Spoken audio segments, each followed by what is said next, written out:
হয়তো শরিয়াত নয়তো শাহাদাত। আমাদের শেখুল হাদিস ইবনে শেখুল হাদিসও কারাগার থেকে বের হয়ে ঘরে ফেরার আগেই এই হুঙ্কারটাই ছুড়েছিল, হয়তো খেলাফত নয়তো শাহাদাত। আরে জীবনের কি দাম আছে ওরা জানে না। যেই জাতি একবার রক্ত দিতে শিখে গিয়েছে ওই জাতিকে আজে বাজে গল্প শুনিয়ে তাদের চেতনা আর মনোবল ভাঙা যাবে না। যার কারণে আজকে বাংলাদেশে যখন আপনি জুলুম দেখেন, আপনি বৈষম্য দেখেন, নির্যাতন দেখেন, নিপীড়ন দেখেন, দুর্নীতি দেখেন, খুনোখুনি দেখেন, রক্তারক্তি দেখেন, আফসোস করেন কি যতদিন পর্যন্ত আল্লাহর দ্বীনের আলো এই সমাজের মধ্যে আলোকিত না করেন। আরে আলো জ্বালিয়ে দেন, অন্ধকার এমনি বিদায় নেবে ইনশাআল্লাহ। যেদিন মুসলমান ক্ষমতা পাবে, যেদিন মুসলমান শক্তিশালী হবে, তারা আবারও বাবরি মসজিদকে আবাদ করবেই ইনশাআল্লাহ। আর যদি দেখি খালি দাড়ি টুপিওয়ালা, আর যদি দেখি খালি মাদ্রাসা পড়নেওয়ালা, আর যদি দেখি খালি আলেমা ছাত্র জনতার সামনে জঙ্গি শব্দ ব্যবহার করা হয়, ইনশাআল্লাহ সুম্মা ইনশাআল্লাহ এই জাতি তোমাদের কেমন ভাবে রুখে দেবে, তোমরা হেলিকপ্টারে করেও পালাতে পারবে না। আর তোমাদেরকে নির্মম ভাবে উচ্চিত হতে হবে। দুনিয়ার মধ্যে দু ধরনের আদর্শ আছে। এক ধরনের আদর্শ হলো নববী আদর্শ, আর এক ধরনের আদর্শ হলো জাহেলি আদর্শ। নববী আদর্শের বিপরীত যা তাই হলো জাহেলি আদর্শ। আল্লাহর রাসূল সাল্লাল্লাহু আলাইহি ওয়াসাল্লাম দুনিয়াতে এসেছিলেনই, রব্বুল আলামিন তাকে পাঠিয়েছিলেনই জাহেলিয়াতকে মুর্দা করার জন্য এবং ইসলামকে জিন্দা করার জন্য।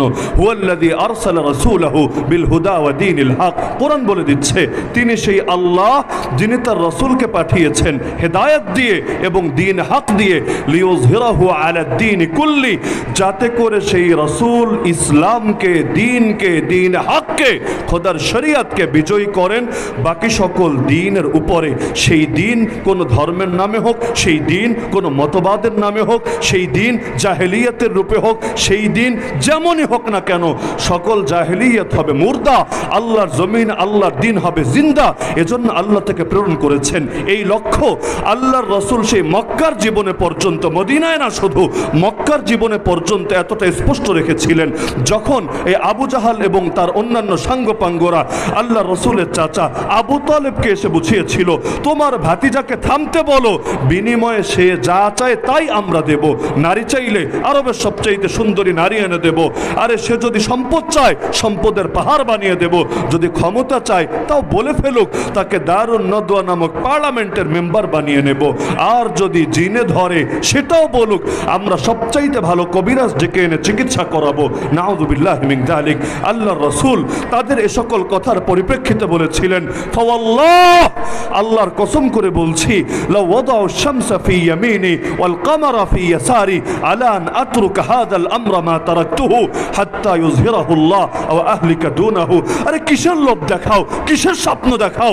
আমার ডান হাতে যদি আকাশে সূর্য এনে দাও, বাম হাতে যদি আকাশের চাঁদটাও এনে রাখো, তবুও তুই আদর্শ আমি ছাড়বো না যতদিন না আল্লাহ তার জমিনে তার দ্বীনকে করবেন জিন্দা, অথবা আমি নবী হব মুর্দা, যেটাকে আমাদের ভাষায় সহজে আমরা বলি হয়তো শরিয়াত নয়তো শাহাদাত। আমাদের শেখুল হাদিস ইবনে শেখুল হাদিসও কারাগার থেকে বের হয়ে ঘরে ফেরার আগেই এই হুঙ্কারটাই ছুড়েছিল, হয়তো খেলাফত নয়তো শাহাদাত। আরে জীবনের কি দাম আছে যদি আমার জীবনের বিনিময়ে আল্লাহর জমিনে আল্লাহর দ্বীন জিন্দা করা না যেতে পারে? আবু বকর সিদ্দিক রাদিয়াল্লাহু আনহু যেভাবে গর্জে উঠেছিলেন, আয়ান কুসুদ্দিন ওয়ান হাই, আমি জিন্দা থাকতে ইসলামের মধ্যে এতটুকু ত্রুটি ঢুকবে এটা কিছুতেই মেনে নেওয়া যাবে না। রব্বুল আলামিন কোরআন মাজিদ আল্লাহর রাসূলকে উল্লেখ করেছেন সিরাজাম মুনিরা বলে, ইয়া আইয়ুহান নবী ইন্না আরসালনাকা শাহিদান ওয়া মুবাশশিরান ওয়া নাযীরা ওয়া দাঈয়ান ইলাল্লাহি বিইذনিহি ওয়া সিরাজাম মুনিরা। সিরাজাম মুনিরা মানে হলো এমন বাতি যেই বাতি আলো বিকিরণ করে, আলো বিতরণ করে, আলোয় চতুর্পাশকে আলোকিত করে তোলে। ইমাম ফখরুদ্দিন রাজি রাহমাতুল্লাহ আলাইহি তাফসীরে কাবীরের মধ্যে লিখেছেন, রব্বুল আলামিন তাকে তো চাইলে সূর্যও বলতে পারতেন।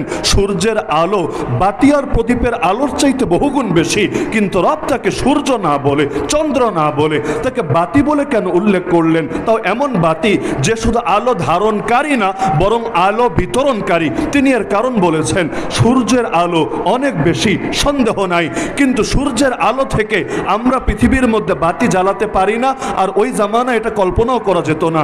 অপরদিকে একটা বাতি দিয়ে লক্ষ কোটি বাতি যদি জ্বালানো হয়, তবুও প্রথম বাতির আলো তার আগুন মোটেও কমে না, তো আল্লাহর রসুলকে আল্লাহ বাতি বলে উল্লেখ করেছেন, এমন বাতি যেই বাতি অন্যান্য বাতিকে করবে আলোকিত। সেই আলোয় সাহাবীরা আলোকিত হয়েছেন, তাবেঈরা আলোকিত হয়েছেন, হতে হতে আমরাও আলোকিত হয়েছি। কিয়ামত পর্যন্ত মানুষ আলোকিত হতে থাকবে। এমনকি অন্ধকার দূর করার ভিন্ন কোনো উপায় নাই। অন্ধকারকে যতই আলটিমেটাম দেন, যতই হুঙ্কার ছোড়েন, অন্ধকার যাবে না, ভাগবে না, পালাবে না। অন্ধকার দূর করার উপায় এটাই, হকের আলো জ্বেলে দেন, অন্ধকার লেজ গুটিয়ে পালানোর জায়গা পাবে না। ওয়াকুল জা আল হক ওয়া যাহাকাল বাতিল ইন্নাল বাতিলা কানা যাহুকা। আপনি বলুন হক এসেছে, বাতিল দূর হয়েছে। নিশ্চয়ই বাতিল দূর হওয়ারই ছিল। আজকে বাংলাদেশে যখন আপনি জুলুম দেখেন, আপনি বৈষম্য দেখেন, নির্যাতন দেখেন, নিপীড়ন দেখেন, দুর্নীতি দেখেন, খুনোখুনি দেখেন, রক্তারক্তি দেখেন, আফসোস করেন কিভাবে অন্ধকার দূর হবে, কিভাবে সমাজটা আবার আলোয় আলোকিত হবে। আরে জবাব এই আয়াতের মধ্যেই আছে। যতই অন্ধকার দূর করতে চান, যতই বৈষম্যের বিরুদ্ধে আন্দোলন গড়ে তোলেন, যতই নির্যাতন নিপীড়নের বিরুদ্ধে হুঙ্কার ছোড়েন, কোনোদিনও দূর হবে না যতদিন পর্যন্ত আল্লাহর দ্বীনের আলো এই সমাজের মধ্যে আলোকিত না করেন। আরে আলো জ্বালিয়ে দেন, অন্ধকার এমনি বিদায় নেবে। আলো জ্বালাবেন না, অন্ধকারকে ইনভাইট করতে হবে না, আপনা আপনি এসে শিকড় গাড়বে। সুতরাং বাংলাদেশকে যদি আলোয় আলোকিত করতে চান, পৃথিবীর প্রতিটা ইঞ্চি ইঞ্চি মাটিকে যদি আলোয় আলোকিত করতে চান, উপায় একটাই, রাস্তা একটাই, আল্লাহ নবীর শরীয়তকে, আল্লাহ নবীর আনিত দ্বীনকে, আল্লাহ নবীর খেলাফত, তার প্রতিনিধিত্বকে সমাজের মধ্যে বাস্তবায়ন করেন। ইনশাআল্লাহ এই আলো যখন জ্বলে উঠবে, বাতিল লেজ গুটিয়ে পালাতে বাধ্য হবেই হবে।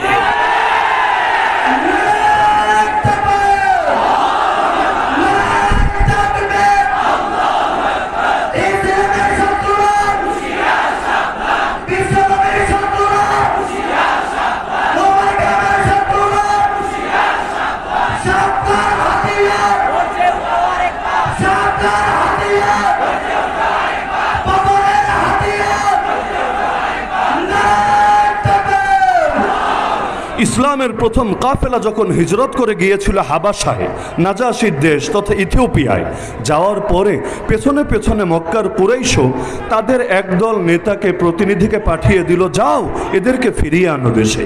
তারা গিয়ে নাজাশিকে বলতে শুরু করলো, বাদশাহ এরা জঙ্গি, এরা উগ্রবাদী, এরা মৌলবাদী, এরা টেরোরিস্ট, আমাদের দেশ তো বরবাদ করেছেই, এখন আপনাদের দেশে আশ্রয় দিলে এটাও বরবাদ করবে, এদেরকে ফিরিয়ে দেন, আমাদের হাতে আইনের শাসন নিশ্চিত করব, আমরা জঙ্গিবাদের বিরুদ্ধে দুর্বার আন্দোলন গড়ে তুলব, ওয়ার ওয়ান টেরর পরিচালনা করব।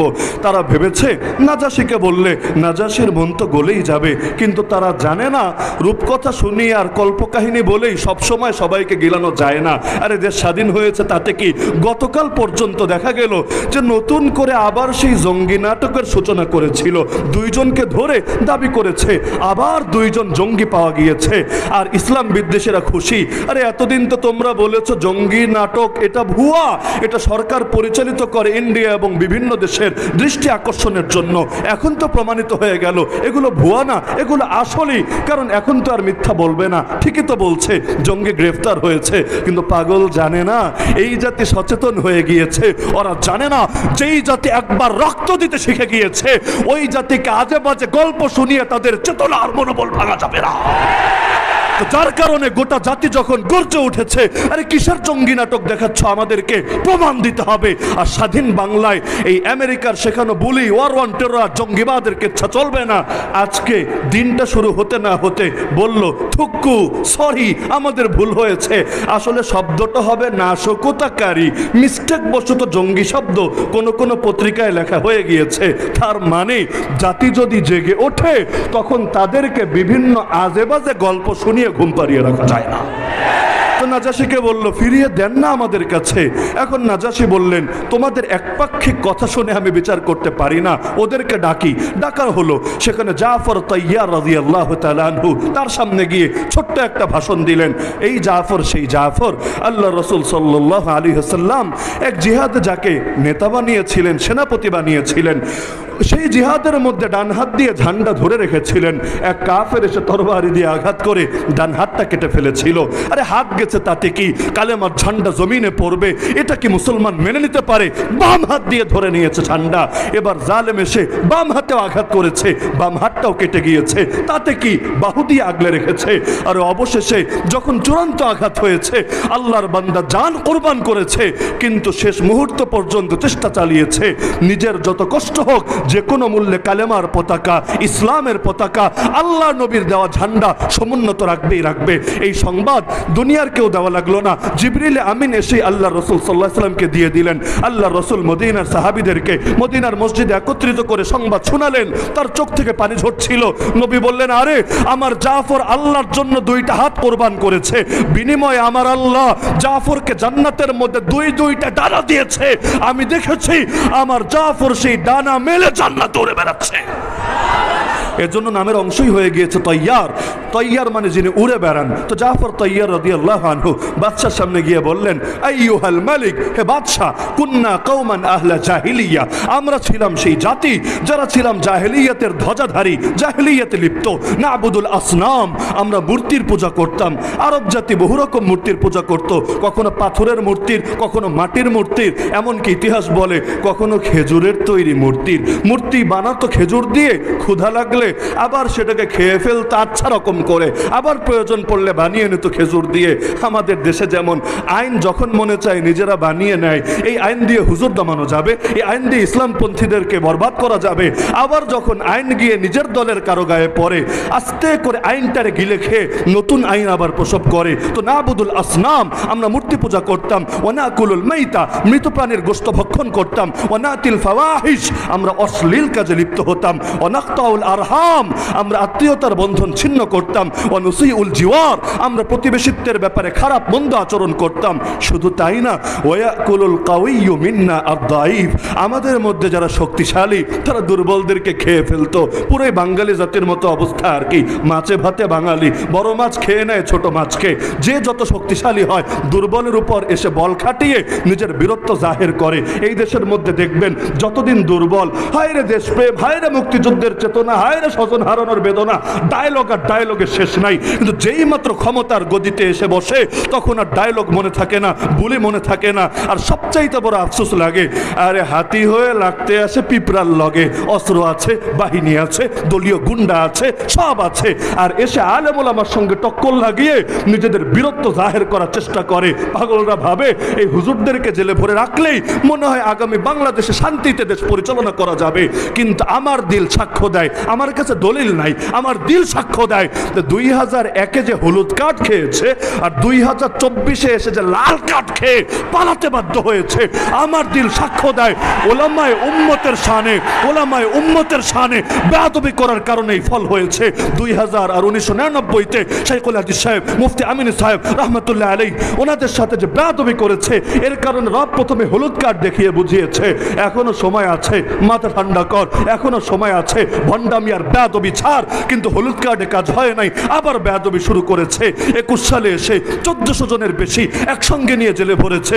ভেবেছে ওদের সাথে কে আছে, কে ওদেরকে রক্ষা করবে।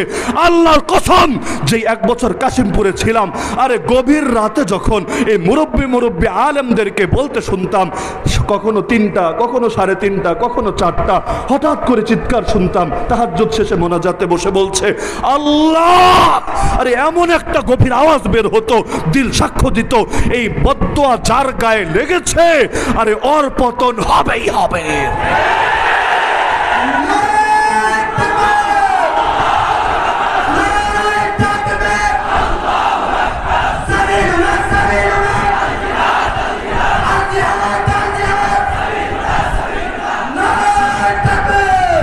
আরে তোমরা ভেবেছোটা কি এই দিন আর কোরআন হেফাজতের দায়িত্ব আমরা নেই নাই? হেফাজতের দায়িত্ব নিয়েছেন স্বয়ং আল্লাহ। ইন্না নাহনু নাযালনা যিকরা ওয়া ইন্না লাহু লাহাফিজুন। আর আল্লাহ হেফাজত করবেন কিভাবে? মাধ্যম তো বহুত আছে, কিন্তু আল্লাহ সর্বপ্রধান মাধ্যম বানিয়েছেন বান্দার সিনাকে। তার মানে আল্লাহ কোরআন হেফাজত করবেন কোরআন ওয়ালাদেরকে হেফাজত করার মাধ্যমে। সুতরাং যারাই আসবে কোরআন ওয়ালাদেরকে নিশ্চিহ্ন করার জন্যে, আরে তাদের নাম ফেরাউন হোক, হামান হোক, নমরুদ হোক, কারুন হোক, আবু জাহাল হোক, আবু লাহাব হোক, আর এই সমস্ত ফ্যাসিস্ট ডাইনি বুড়ি হোক, নাম যাই হোক না কেন, ওদের নাম নিশানাই যাবে হারিয়ে।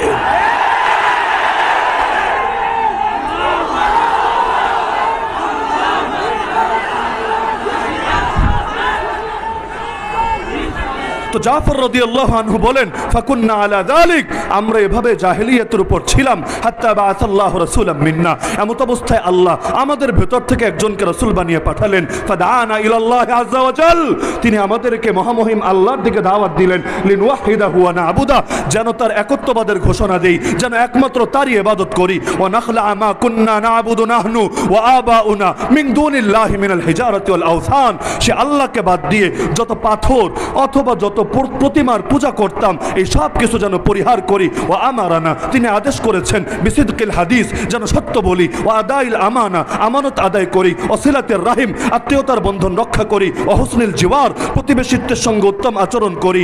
ওয়াল কাফি আনিল মাহারিম ওয়াদ দিমা, হারাম থেকে বিরত থাকি, রক্তপাত থেকে বিরত থাকি। ওয়া নাহানা, তিনি আমাদেরকে নিষেধ করেছেন আনিল ফাওয়াহিশ, যেন অশ্লীলতা ছেড়ে দেই। ওয়া শাহাদাতি জুর, মিথ্যা সাক্ষ্য দেওয়া বাদ দিয়ে দেই। ওয়া আকলি মালিল ইয়াতীম, ইয়াতীমের সম্পদ আত্মসাৎ আর না করি। ওয়া কাতফিল মুহসানা, সতীসাধী নারীদেরকে জিনার অপবাদ আর না দেই। ওয়া আমারানা, তিনি আরো আদেশ করেছেন আন না'বুদাল্লাহ, এক আল্লাহর ইবাদত করব। লা নুশরিকু বিহি শাইআ, তার সঙ্গে যেন কোনো কিছুকে শরিক না করি। ওয়া ইকামাস সালাহ, সালাত কায়েম করি। ওয়া ইতাআজ যাকাত, যাকাত আদায় করি। ক্বালাত ফাআদ্দাদা আলাইহি উমুরুল ইসলাম, এভাবে একটা একটা করে ইসলামের বিধানগুলো তুলে ধরলেন। সব শুনে নাজাশী বললেন, নেতাজিরা তোমরা তোমাদের পথ দেখো, আমি এই মুসলমানদেরকে কিছুতেই তোমাদের হাতে তুলে দেব না। তাহলে আল্লাহ রসুল এসেছিলেন সিরাজা মুনিরা হয়ে, এমন আলো যে আলোয় গোটা পৃথিবী আলোকিত হয়ে উঠবে। সুতরাং এই অন্ধকার জামানায় নব্য জাহেলিয়াতের মধ্যেও পৃথিবীর বুকে আলো জ্বালাতে চাইলে আল্লাহ রসুলের সিরাত বাদ দিয়ে, আল্লাহ রসুলের নববী আদর্শ বাদ দিয়ে ভিন্ন কোনো তরিকায় সফলতা অতীতেও আসে নাই, আজও আসবে না, কোনোদিন আসা সম্ভব না। সুতরাং আল্লাহ রসুলের প্রতিটা শিক্ষাই আমাদের কাছে আমানত। আমাদের জান যেতে পারে, কিন্তু রক্ত দিয়ে হলেও আল্লাহর নবীর কোনো আমানতকে কিছুতেই নষ্ট হতে দেব না। আল্লাহ নবী যে ইসলাম আমাদের কাছে দিয়েছেন, সেই ইসলামে নামাজও আছে, রোজাও আছে, হজও আছে, যাকাতও আছে, ইলমও আছে, আত্মশুদ্ধিও আছে, দাওয়াতও আছে, সবই আছে। পাশাপাশি জিহাদও আছে, খেলাফতও আছে, কাফের মুশরিকদের দাঁত ভাঙা জবাব দেওয়ার শিক্ষাও আছে।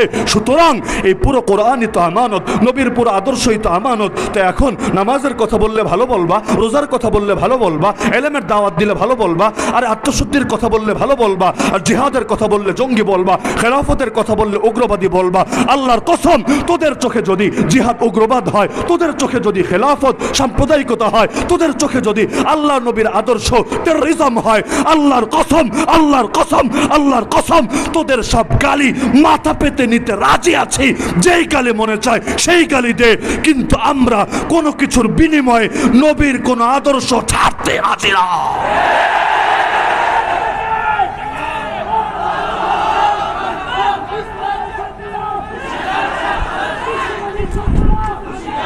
হাত থেকে খাবার পড়ে গেছে, সেই খাবার উঠাচ্ছেন। এটা কি এমন আহামরি বিধান? ফরজও তো না, ওয়াজিবও তো না, এমন না যেটা না করলে ইমান শেষ হয়ে যাবে, যেটা না করলে ফাসেক হয়ে যাবে। বাদশার সামনে বসে খাচ্ছেন, খাবার পড়ে গেছে, সেই খাবার উঠাতে শুরু করেছেন। পাশ থেকে বলে, আরে এই রাজা বাদশার দরবার এটা, এখানে এক লুকমা খাবার পড়লে কেউ উঠায় না, উঠালে বলবে ফকির নির্বুত, জীবনে ভালো খাবারও মনে হয় চোখে দেখে নাই। সেই সাহাবি বলে, আরে কিসের কথা বলো আমাকে? আতরুকু সুন্নাত হাবিবি লিহাউলাইল হুমাকা, এই গর্দবদের জন্য আমি আমার হাবিবের সুন্নাত ছেড়ে দেব নাকি? সারা দুনিয়া যারা জঙ্গিবাদে ভরে তুলেছে, ওরা যদি দিন শেষে আমাদেরকে জিহাদের পক্ষে থাকার কারণে জঙ্গিবাদী বলে, আমরা বলবো তোরা গালি দিতে দিতে দিতে মুখে ফেনা তুলে ফেল, তোদের গালি আমাদেরকে কিছুতেই আল্লাহর দিন থেকে সরাবে না। জঙ্গিবাদ মানে যদি হয় ধর্মের নামে সন্ত্রাস, তাহলে ইহুদি বাদীরা, ইসরায়েলের হানাদাররা জঙ্গি হবে না কোন দুঃখে? কোন দেশের বিজ্ঞান, কোন দেশের ফিলোসফির আলোকে এটা যুক্তিতে ধরে আমাকে এসে বুঝান। কারণ ওরা নাস্তিকতার রাষ্ট্র প্রতিষ্ঠা করতে চায় না, ওরা ইহুদিবাদী রাষ্ট্র প্রতিষ্ঠা করতে চায়। স্পষ্ট কথা, এমন এক রাষ্ট্র যেই রাষ্ট্রে ইহুদিবাদ চলবে, এমন এক রাষ্ট্র যেই রাষ্ট্রের নেতা আগামী দিনে হবে মাসিহে দাজ্জাল। আরে পার্শ্ববর্তী রাষ্ট্রে দেখেন, নরেন্দ্র মোদী, বিজেপি, আরএসএস, তারা বলে না আমরা নাস্তিক্যবাদী রাষ্ট্র বানাতে চাই, তারা বলে যে আমরা এখানে রাম রাজ্য বানাতে চাই। তো ধর্মের নামে এই যে লক্ষ লক্ষ মানুষকে মারছে, ধর্মের নামে নির্মম নির্যাতন করছে। আরে আসিফার মতো 6 বছরের মেয়েরা পর্যন্ত ওদের নৃশংস থাবা থেকে বাঁচতে পারছে না। মন্দিরের ভেতর ঢুকিয়ে দিনের পর দিন গণধর্ষণ করে করে খাবারও না দিয়ে এক পর্যায়ে পাথর দিয়ে মাথা থেতলে ফেলে জানে মেরে ফেলছে। বলতে পারেন বিচ্ছিন্ন ঘটনা 2-4 জন করেছে, তাতে কি? আরে বিচ্ছিন্ন ঘটনা মানতাম, কিন্তু যখন পত্রপত্রিকায় দেখি ওই বছর যতগুলো পর্ন সাইট আছে, পর্ন সাইট ওই ব্লু ফিল্মের জগতে সবচাইতে বেশি সার্চ হয়েছে, এটা দেখার জন্য যে কিভাবে কোন পন্থায় কোন তরিকায় আসিফাকে রেপ করা হয়েছে এটা দেখতে চায়। ইন্ডিয়ার মধ্যে ওই বছর সকলে মিলে আসিফার এই নির্মম শাহাদাতের ট্র্যাজেডি দেখে যখন চোখ জোড়ানোর স্বপ্ন দেখে, এটা সবগুলো সার্চের মধ্যে সবার শীর্ষে থাকে, তখন আর বুঝতে বাকি থাকে না ওরা ইসলামের বিরুদ্ধেই যুদ্ধের ঘোষণা দিয়ে দিয়েছে। অযোধ্যা বিশাল এক জায়গা, রামের নাকি জন্মভূমি, ভালো কথা। অযোধ্যায় এত জায়গা থাকতে বাবরি মসজিদ ভেঙেই মন্দির বানানো লাগলো, আর কি কোনো জায়গা খুঁজে পাওয়া গেল না? আল্লাহর ঘর মসজিদ, যেটা মসজিদ সেটা কিয়ামত পর্যন্ত মসজিদ, কোনো বাপের বেটার ক্ষমতা নাই মসজিদকে ভিন্ন কিছুতে পরিণত করবে।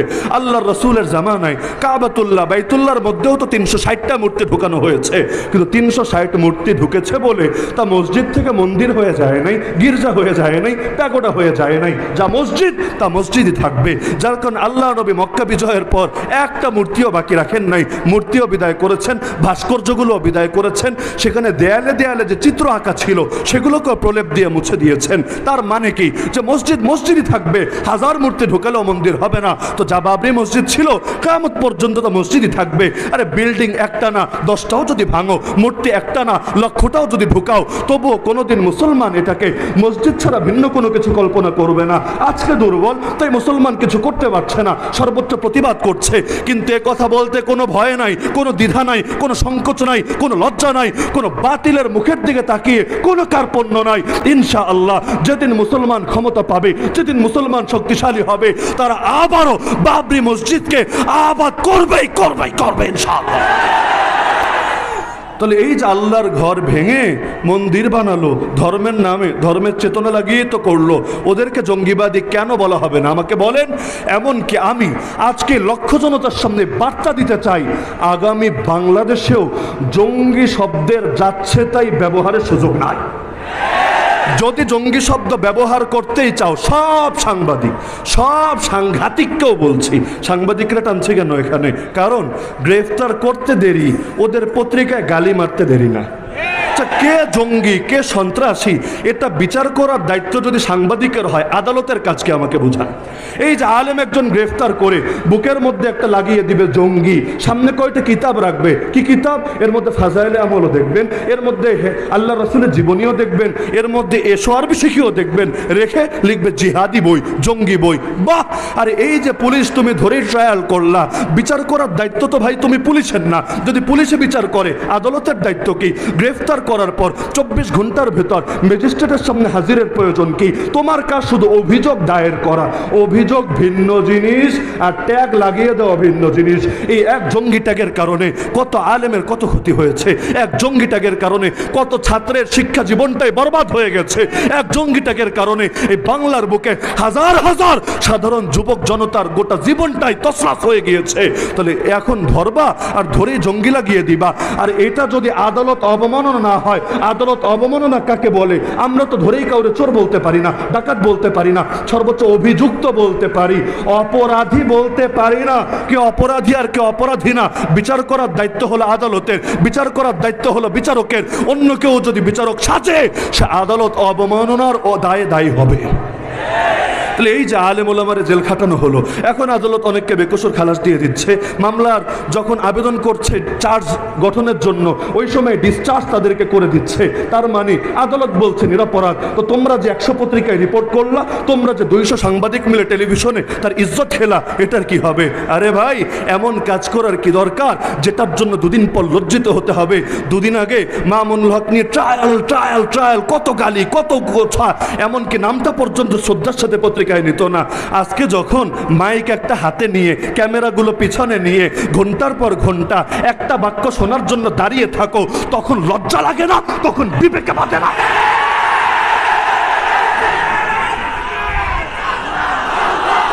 ভেবেছেটা কি?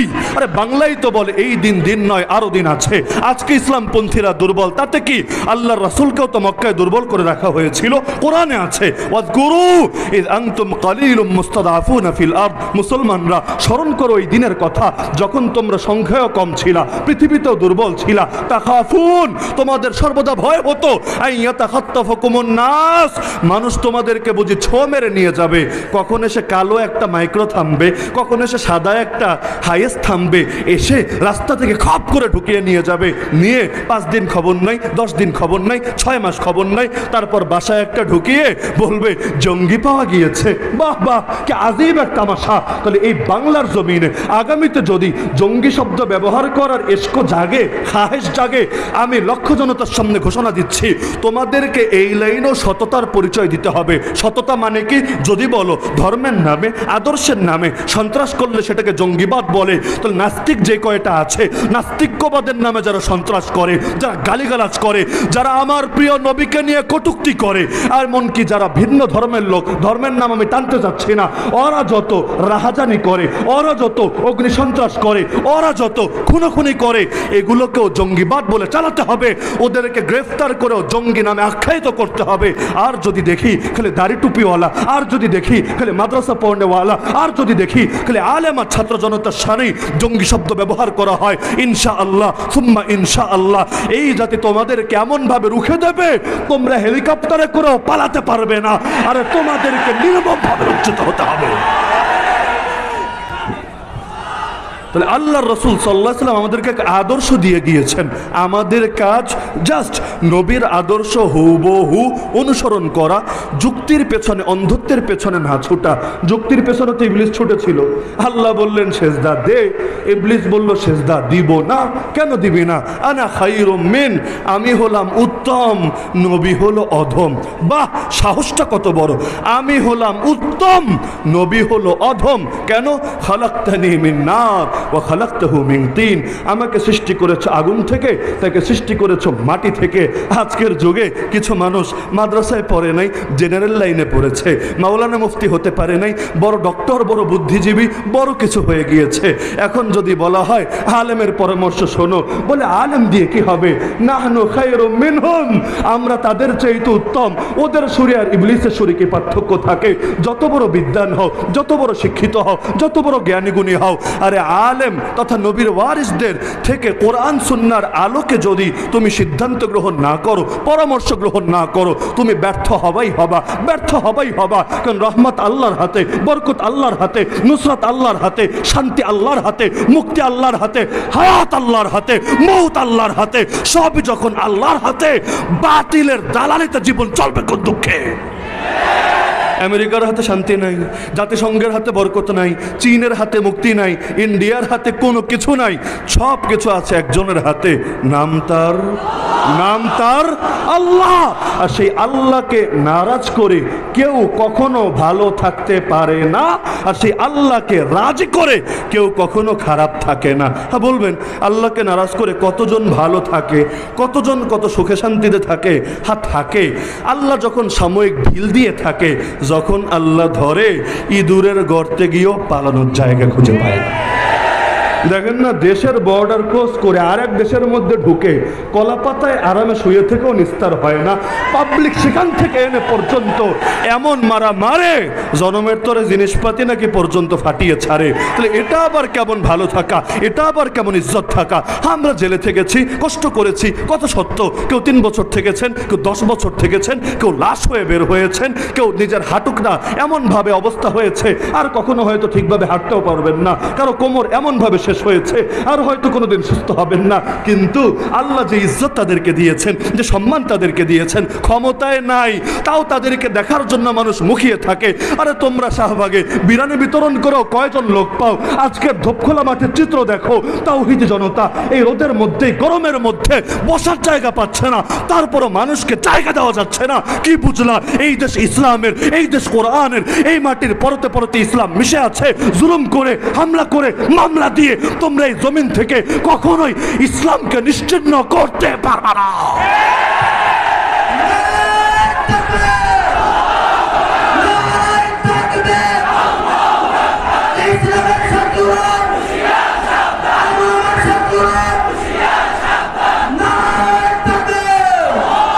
সুতরাং আমরা নির্ভয়ে বলতে পারি, আগামীর বাংলাদেশ ইসলামের বাংলাদেশ, আগামীর বাংলাদেশ কোরআনের বাংলাদেশ।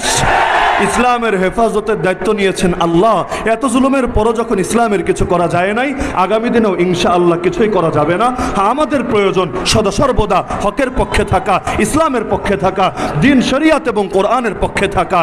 আর সময়ে সময়ে রূপ পাল্টে না ফেলা, এমন না হওয়া, সুখের দিনে তো আছি, দুঃখের দিনে নাই।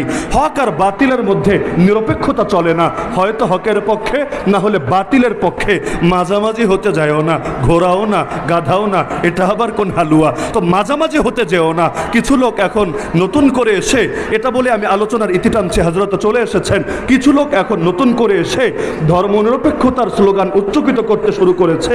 এত রক্ত দিয়েছি, এই রক্তের লাশ ধরে রাখতে চাইলে ধর্মনিরপেক্ষ বাংলাদেশ গড়ে তুলতে হবে। আল্লাহর কসম, এই ক্ষেত্রে নিরপেক্ষ শব্দ ভণ্ডামি ছাড়া কিছু না। নিরপেক্ষ আবার কি রে ভাই? হয়তো রহমানের পক্ষে, না হলে শয়তানের পক্ষে, হয়তো হকের পক্ষে, না হলে বাতিলের পক্ষে, হয়তো আলোর পক্ষে, না হলে অন্ধকারের পক্ষে। যারা বলে আমরা নিরপেক্ষ, তারা মূলত মুনাফিকদের মতো, যারা যারা ভেতরে ভেতরে শয়তানের পক্ষই লালন করে, তবে বলার সাহস রাখে না। সুতরাং নিরপেক্ষতার কোনো সুযোগ নাই। সুদিন এসেছে বলে সুর পাল্টানোর কোনো অবকাশ নাই। আগে এক টাকলো বলেছিল রাষ্ট্রধর্ম ইসলামকে বিদায় করবে, এখন নতুন করে আর এক কবি বলতে শুরু করেছে, না আমি বলি ফরহাদ মজহার, রাষ্ট্রধর্ম ইসলাম দিয়ে কি হবে? রাষ্ট্রকে নামাজ পড়ে, রাষ্ট্রকে কোরআন পড়ে? আরে অদ্ভুত ব্যাপার। রাষ্ট্রভাষা দিয়ে কি হবে তাহলে? রাষ্ট্রের কি মুখ আছে? রাষ্ট্রের কি জিহ্বা আছে? রাষ্ট্র কি কথা বলতে পারে? বলবে না। রাষ্ট্রভাষার কাজ হলো অফিস আদালতে কাজে লাগে। বলবো রাষ্ট্রধর্মের কাজ কি তাহলে বোঝো না? রাষ্ট্রধর্মের কাজ পার্লামেন্টে, বিচারালয়ে, আইন কানুনের ক্ষেত্রে, বিচার, আচার, অর্থনীতি, সভ্যতা, সংস্কৃতি, রাজনীতি, ব্যক্তিজীবন, পরিবার, সমাজ, রাষ্ট্র, সব ক্ষেত্রে কাজে লাগে। তো রাষ্ট্রধর্ম ভাষার, রাষ্ট্রভাষার গুরুত্ব যদি বোঝো, রাষ্ট্রধর্মের গুরুত্ব যদি না বোঝো, আমাদের আর বুঝতে বাকি থাকে না। তোমরা নতুন দেশে পুরনো সুরে এনে হাজির করেছো, আর নতুন কাপড় পরিয়ে পুরনো বউরে এনে হাজির করেছো। তোমরা শরবতের পেয়ালার মধ্যে মদ ঢেলে দিয়েছো। সুতরাং অতীতে যেমন এই জাতি অন্যায় সয়ে নেয় নাই, আগামীতেও নেবে না। আমরা হকের পক্ষে আছি, হকের জন্য লড়াই করছি। ইনশাআল্লাহ আমাদের মৃত্যুও হবে হকের জন্য। রবের কাছে দোয়াও করবো এটা, রব হকের পক্ষে থাকতে গিয়ে, হকের পথে চলতে গিয়ে শাহাদাত যেন নসিব হয় এই কপালে। এই তৌফিক তুমি আমাদেরকে দিও। গালি দিয়ে লাভ নাই, নতুন হামলা মামলা করেও লাভ নাই। হয়তো হয়তো শরিয়াত, নয়তো শাহাদাত, হয়তো খেলাফত, নয়তো শাহাদাত, এর আগে আমরা থামবো না। নাসরুম মিনাল্লাহি ওয়া ফাতহুন করিব ওয়া বাশশিরিল মুমিনিন ওয়া মা